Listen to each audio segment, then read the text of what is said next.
I'd like to take a moment now to let's dive into our second segment of today. We're going to cover the role of the chief sustainability manager and the high demand for sustainability professionals in the industry. Let's dive into this. So, CSE has trained over 8,000 certified sustainability practitioners globally. And you guys are analyzing and periodically managing and updating the standards and knowing what's going on because you need to put your training materials together to meet these standards. So let's talk about the increasing demand for sustainability professionals in an organization. Absolutely. We are very proud, as I mentioned in the very early beginning, to have trained and qualified 8,000 sustainability practitioners from 90 countries that they represent almost 94 today of Fortune 500 firms and several governmental and other agencies.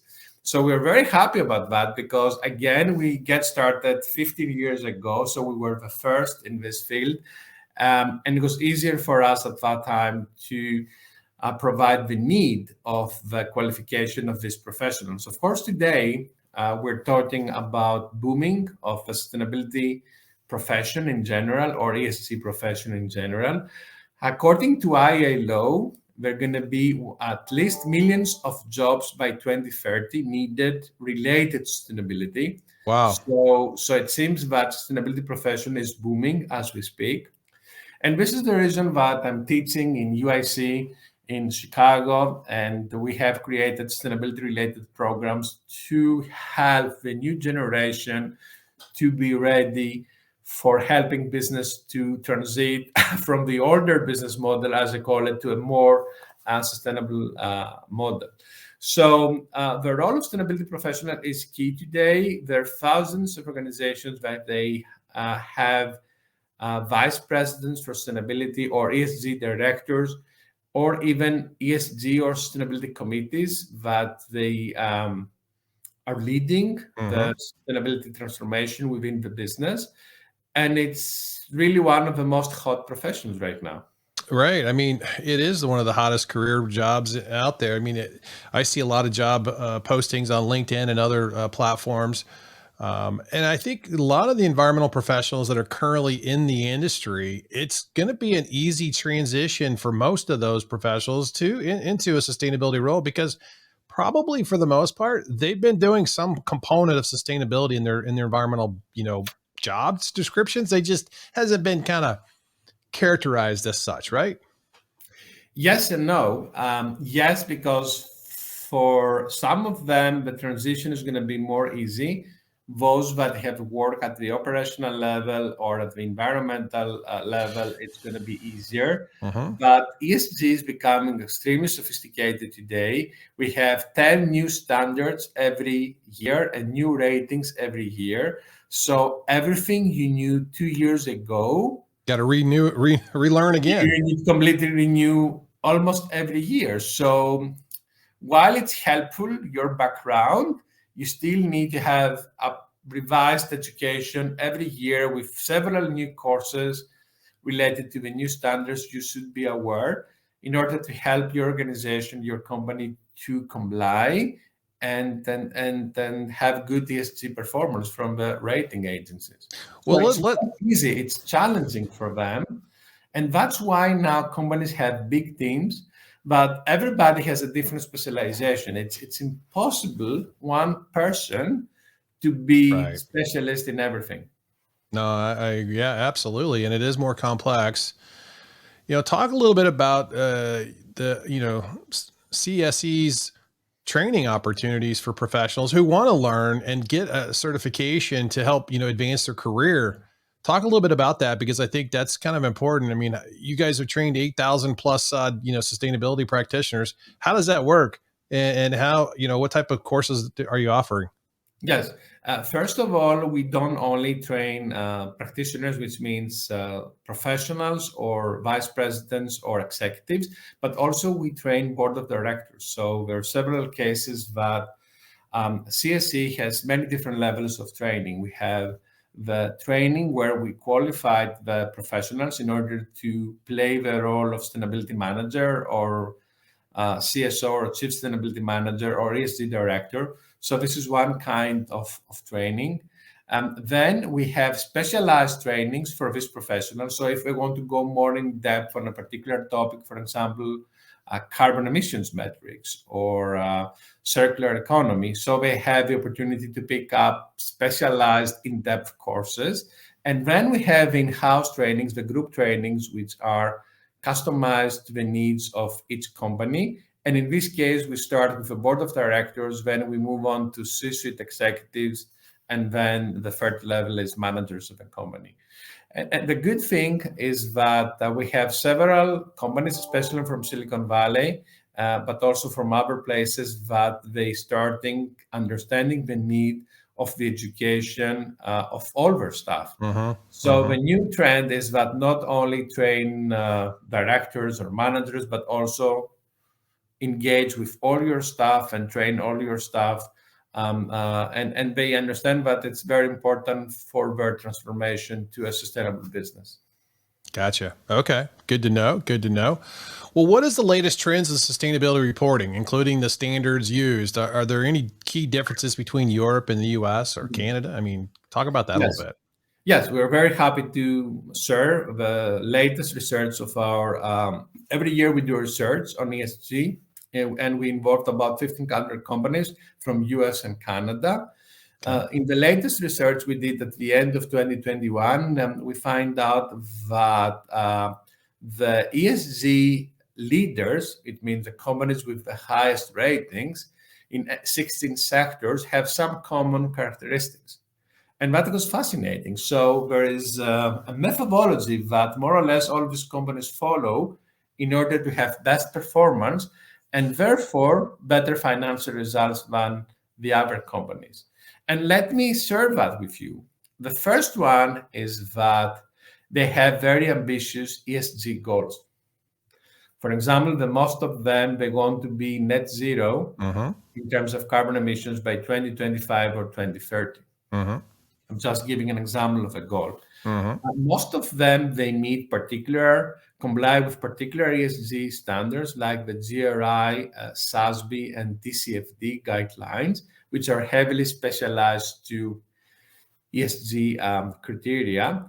And all of them, they do on an annual basis and stakeholder survey, and they're trying to identify what are the key concerns of the stakeholders, including investors, clients, employees, suppliers, and so on.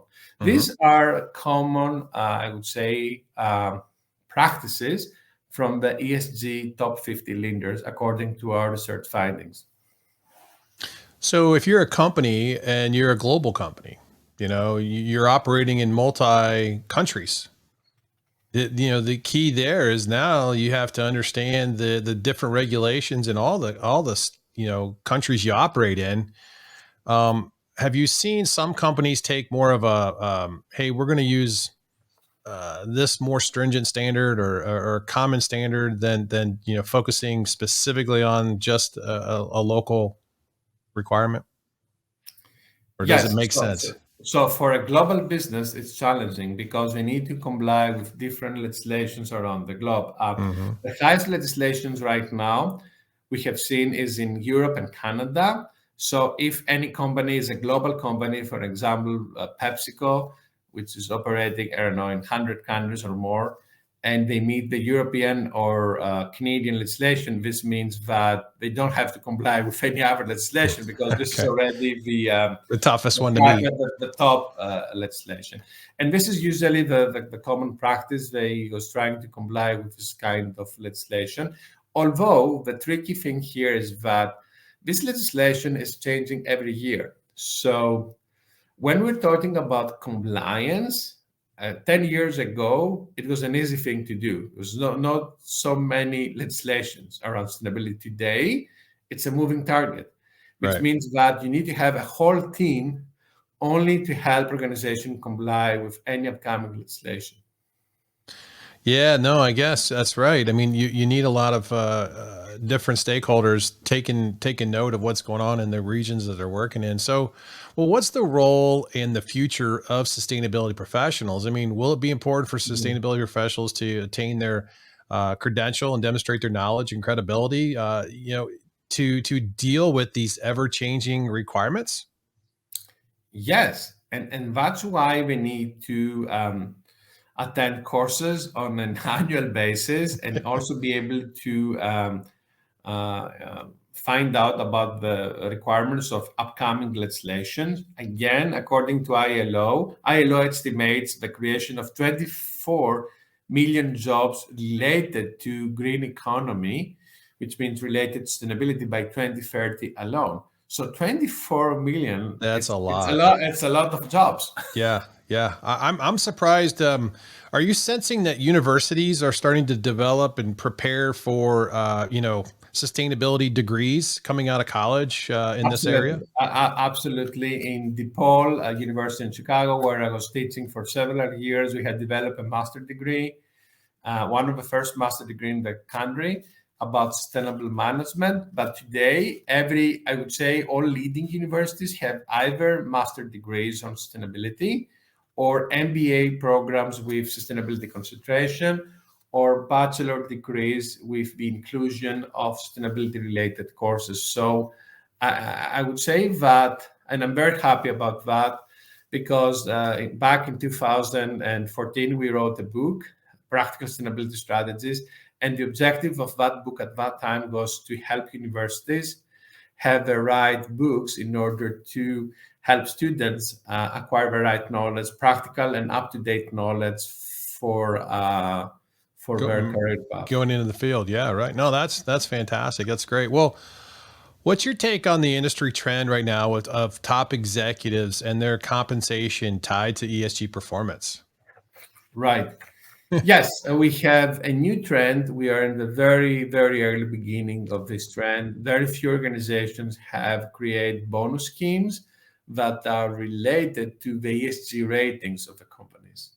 So the higher the rating of a company, then the better the bonus. And this is great. I mean, this is, again, we Oh, are in the very early beginning of this this is trend of, transformational, to be honest with you. I yeah, mean, when I think of it, this just has just come out about like in the past year and a half to really about a year and a half. yeah. Compensation was always tied to performance or production or Mhm. how much profit. But no, now performance is going to be tied to how well they're doing with their ESG performance and reducing greenhouse gas. That is a game changer. It is, of course, profit. It's still there, right? Right. But No, that's like an element, but it's not the leading one anymore, it seems like. yeah, I mean, ESG is becoming a very important element about the future of a company and about investors. So investors and financial institutes, they're going to invest in companies that they have limited risks. Yeah. So we're going to see industries like fossil fuels industries or any kind of older, we call it industries, that we're going to be struggling in finding investors or get financed by the financial system in the next 2 or 3 years. So it's not going to be easy for them to survive. And that's why the corporations, they need to do this transformation, is this transformation now, because world is changing fast. Yeah. Right. No, I agree. Investors are demanding more clarity, more visibility on performance from an ESG perspective from these companies they want to invest in, and because it's near and dear to their heart, and they care about the environment, and of Mhm. course they care about making money too, but more so on doing good for the best. Right. So, well, this has been a good segment.